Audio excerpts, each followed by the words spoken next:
Hey guys, what's up? Brian Savage here with you. Got something a little special on the bench today. I have a Joshua. There's a shot of the headstock.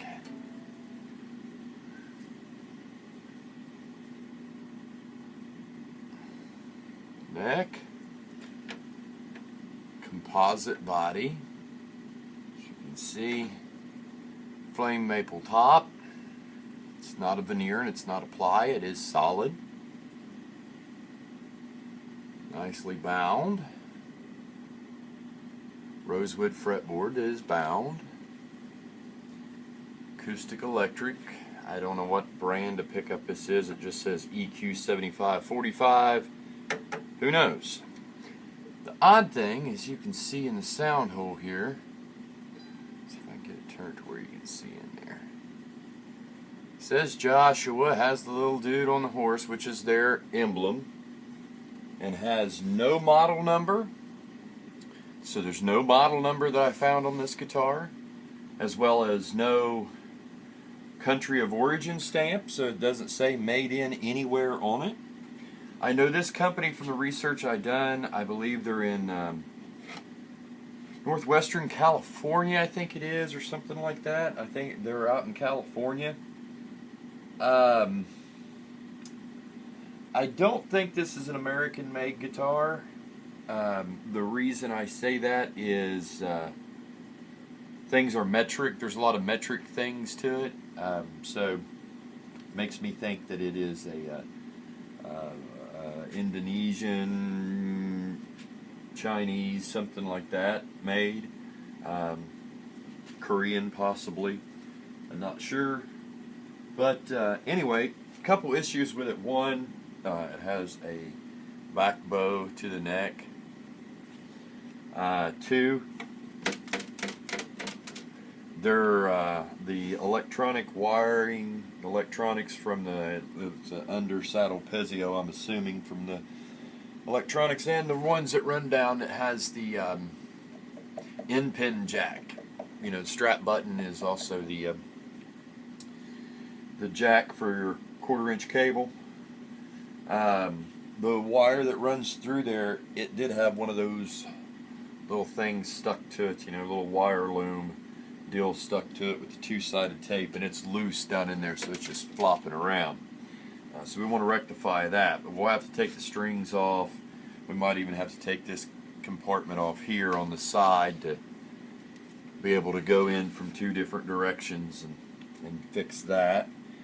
So it's not rattling around anymore. As far as the string action goes, I think it's going to be alright once I set the neck relief, and that's going to be the first thing. So, and then we're going to get new strings on it.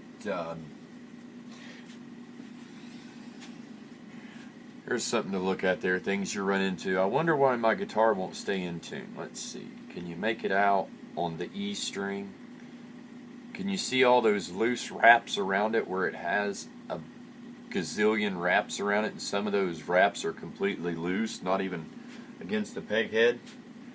So as you bend, pull, and tighten and loosen, that's got to draw down. And believe it or not, though, I tuned it up, played it, and it actually, it's out of tune now. But it stayed fairly decent in tune. Not a bad sounding guitar. The problem, I can't find much on it, like I said, with no model number, no country of origin. And I see these guitars go from American-made models that look similar to this, going in the $1,000 to $1,200 range. And then I see the foreign models of this same deal going in the $150 to $250 range. If you find one in that $250 below range, I definitely think it's worth picking up. It's a nice playing little guitar. The scale length, it's a shorter scale length. Let's see here, 25 1/4 inch scale length. what do we got here? We have 42 millimeters across the nut. String spacing at the saddle would be 55 millimeters. So, and it's definitely set up in millimeters on that. Again, one of those things where things like that, the string spacings, the nut widths, the things like that come out, just doesn't come out right on the SAE side of measuring. But if you measure it in the millimeter side, it comes out just fine. So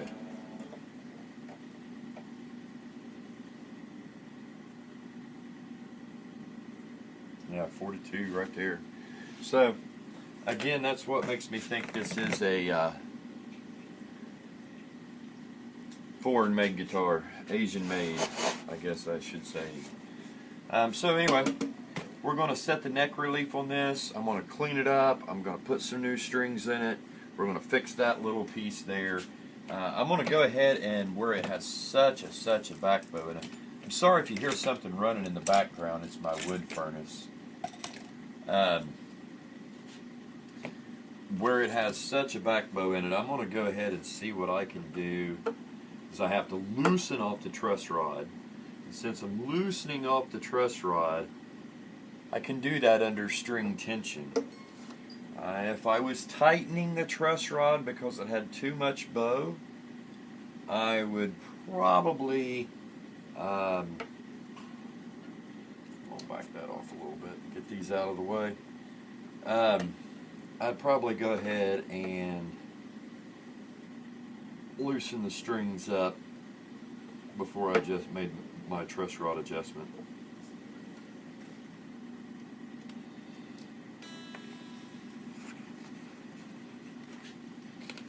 Getting ahead of myself here.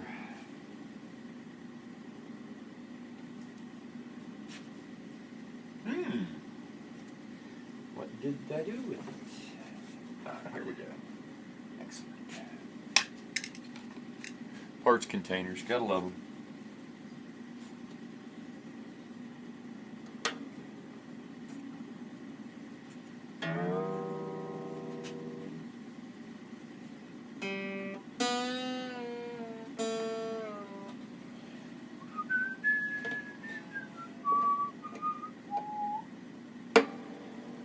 Oh, bang, boom, bang. So, let me tell you a little story on this guitar. This is my best friend in the whole wide world. He's like my brother, truly. We've been friends since we were teenagers, adolescents, really.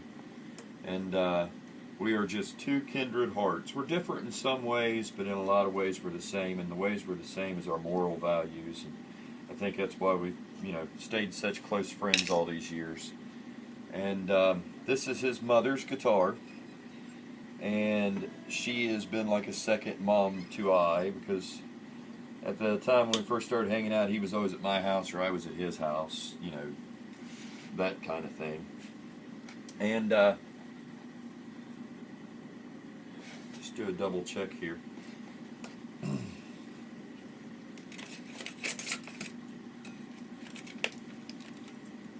If you've never seen me do this before, you capo at the first fret. I like to hold down the E string at the body joint. I do not care where the body joint is. 12th fret guitar, 14th, whatever, 13th, wherever it's at, wherever the body joint's at. And then I hold it down there, capo it on the first fret, and I have a 12 thousandths, .012. Then the numbers have long wore off this. And that should slip under the 7th fret with just touching the fret and just touching the bottom of the string. Now this string is resting solely against every fret across here when I do that. So there is a hump to it. And if I look down it, I can sight down the neck, look down the neck, I can see it that way too. So I know it's there. So that means we need to loosen off. And let's look down the truss rod hole. See how deep the rabbit hole goes. And just as I suspected, a 4mm. Now this is something to be very, very, very, very, very, very, very conscious of. It should fit in there tight. If it does not, stop what you're doing, because you're about to ruin the truss rod. And that is just super, super tight in there. Let me see if I can get a different wrench for that.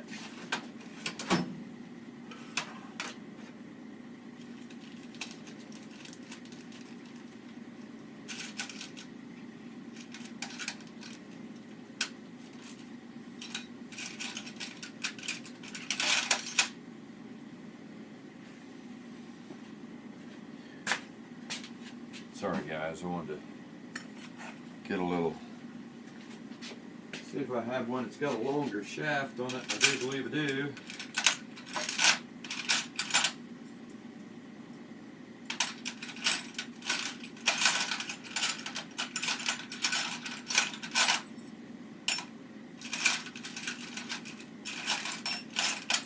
Aha!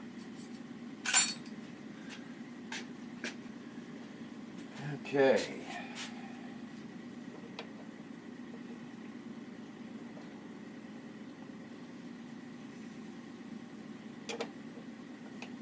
Just does not want to go home, so to speak.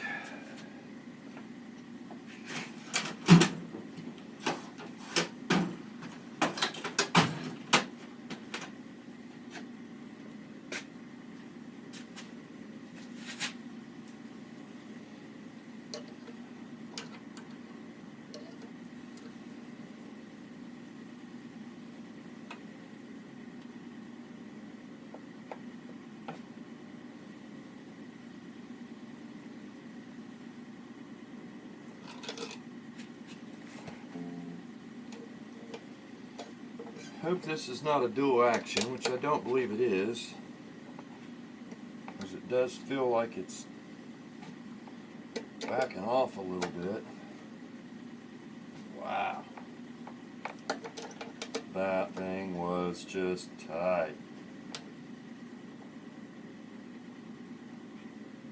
There, it's finally starting to loosen off a little bit. Still under a whole lot of tension. Alright. Let's see what that did for us.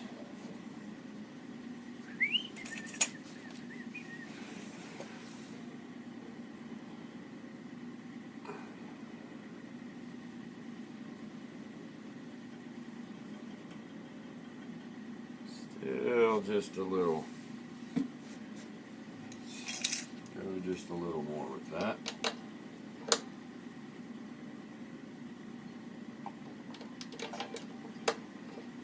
And I'm just making it maybe an 1/8 of a turn per time I'm putting that wrench in there. Just moving it to where it lines up for the next set in, so to speak.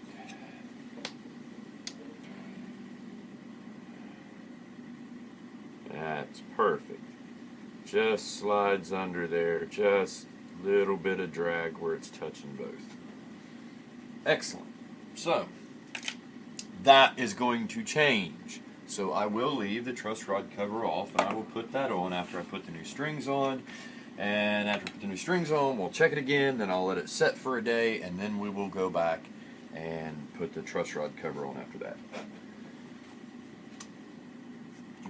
Alrighty, well, it's time to take strings off, clean it up, condition the fretboard.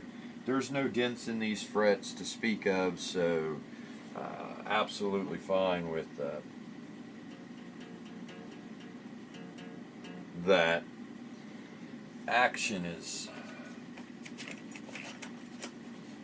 a little wonky.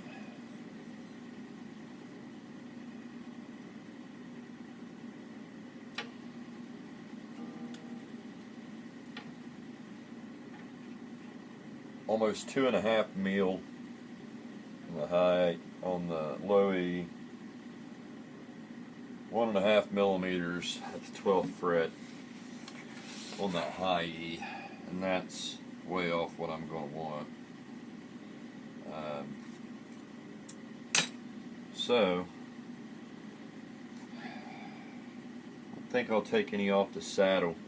I think once this relief settles a little bit, I'm going to have to put some back into it. And when I do that, it's going to lower the action down. The same as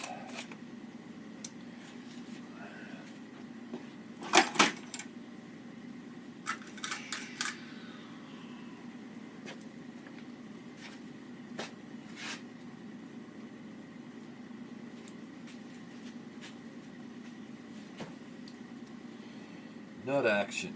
First fret, 20 thousandths is what I look for. That's 0.020.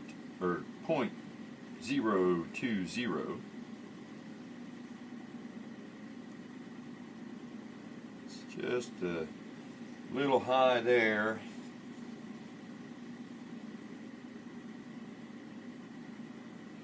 Just that 20 thousandths slips under there, and that's right like I like it on that side. A little high on the E side. There is no twist in this neck, so I've already sighted it for that. Checked it with straight edge, not straight edge. So I know I'm twist free. We'll see what it does. I'm gonna let it set for a little bit and then take the strings off. So the reason I'm gonna let it set a little bit, where I did that much adjustment on that truss rod, I'm gonna let it set with this tension on it. Let it set a little bit, see how it likes it.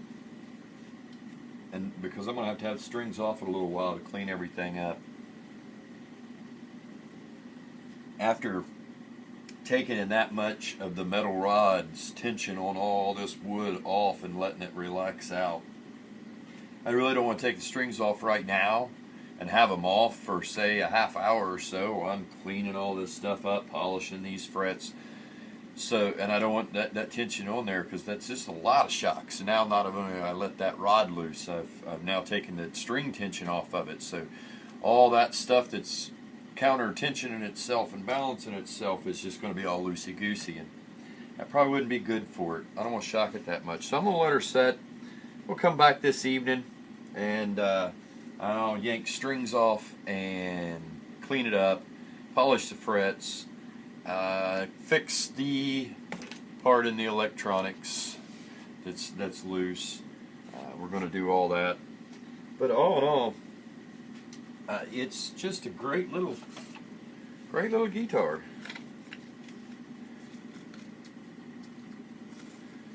Just the slightest amount of lift right through there. Just right along there.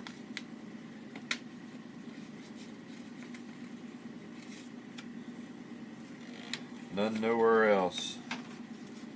That's it, just that little bit right there. A little bit here, a little bit right there. Not bad at all. They probably didn't take the finish off before they glued the bridge on, and that's just the difference in the finish. It's caused that little bit there, but awesome. So anyway, guys, I was said before I go, finish the story about this guitar. My best friend's mother had it. She bought it, I don't know, probably 15 years ago or better. Played on it a little bit, started learning. She's a very intelligent lady, and you know, she took lessons and things of that nature, and she was doing really good, but it just, she didn't feel it, I don't think, for some reason. You know, it's not ever for everybody. She feels music, she's a singer, she's things like that. She just, the guitar didn't connect with her, and she put it in her closet and, you know, said someday I'm gonna, and someday I'm gonna, and someday I'm gonna, till the other day her hot water heater, her hot water tank exploded in that same closet. And she had to, it did, nothing got damaged as far as guitar or anything, but she had to take everything out of the closet. She took this out, and me and my buddy went over, and we were, you know, put a hot water heater in for her. And she said, you know, won't you take this thing with you and clean it up, you know, put some strings on it. She had a set of strings, put some strings on it and whatnot, and she was thinking about selling it. And after I've done the research on it, where it's such a crazy, crazy price difference what you can get out of one, and not knowing with anything on it, you know, it's got to go for the low value on it, and I don't think that's what she's going to want to do. But we don't know yet. Either way, I'm going to make it play right, and then she can decide to do with it as she pleases. Of course, you know, me, I'd like to see her keep it and start playing it again, because even if you're playing badly, you're playing, is what I always say. But she wasn't bad. She wasn't. She was learning quick. It just because you're good at something or can learn something doesn't mean that you enjoy something. So I don't think she was enjoying it the way she wanted to. But that was a long time ago, and things change. So we'll see if she gives it another chance. Anyway, guys, share the music. I'm done rambling. Share the love. Peace.